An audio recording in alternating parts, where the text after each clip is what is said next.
ऊपर बड़ा फैसला किया, दो बड़े स्टेप बनाए गए हैं, 5% और 12%। तो आगे आम जनों को फायदा होगा।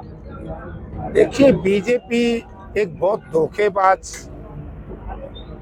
संगठन है, क्योंकि जब जीएसटी लागू करने की बात हुई तो स्वर्गीय डॉक्टर मनमोहन सिंह जी का बयान आया था कि 12% से ज्यादा होनी नहीं चाहिए। जब कांग्रेस की सरकार थी, मनमोहन सिंह जी इस कंसेप्ट को लेकर के आए थे। उस वक्त हमने दो ही स्लैब रखे थे, 5 और 12, इन्होंने विरोध किया था। आज किस मुंह से ये कहते हैं कि इससे लाभ होगा, और एक तरफ तो 5-12 कर दिया। कांग्रेस की जब सरकार थी या यूपीए गवर्नमेंट कहिए, कभी भी डेयरी मिल्क के ऊपर किसी प्रकार का टैक्स नहीं था। आज तो उनमें 5% तो उस पर भी ले रहे।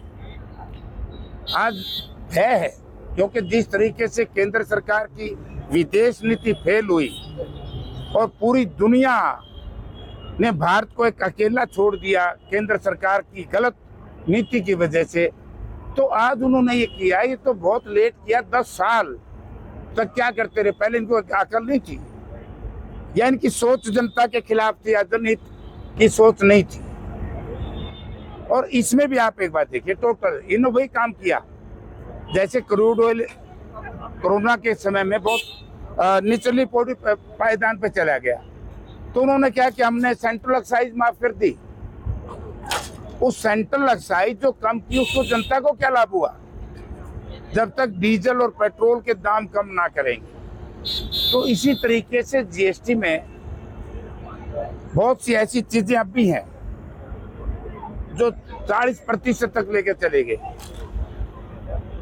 जब एक मोटर व्हीकल हर इंसान की नेसेसिटी बन चुकी है, तो इसमें जीएसटी कितना है? क्यों भाई? सरकार कह रही है कि भाई इस तरीके से भाई हम कांग्रेस तो कहते थे वोट चोरी में बड़ा खुलासा करेंगे, लेकिन कुछ किया तो कोई। वोट चोर आपने सुना नहीं? कब बोला वोट चोर गति चोर? पूरा देश में। मैं कल ये गांव में था, तो बच्चों ने कहा कि एमपी साहब एक वोट चोर आया था। मैं फिर क्या करा तुमने?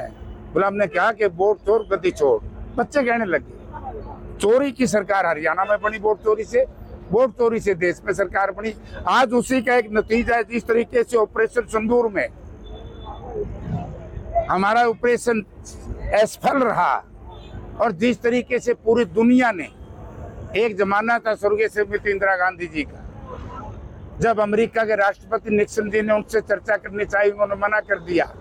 और एक जमाना था कि ट्रंप 28 बार कह चुके हैं कि मैंने भारत के प्रधानमंत्री से कहा, मैंने युद्ध विराम करा दिया, 5 मिनट में युद्ध विराम हो गया। उसकी बात का जवाब नहीं दे पाए माननीय प्रधानमंत्री जी। माननीय प्रधानमंत्री जी इस बात का जवाब नहीं दे पाए जब राहुल जी ने कहा कि सेना को खुली छूट दे दी अखबार में, मीडिया में, लेकिन पीछे से हाथ बांध दिए गए।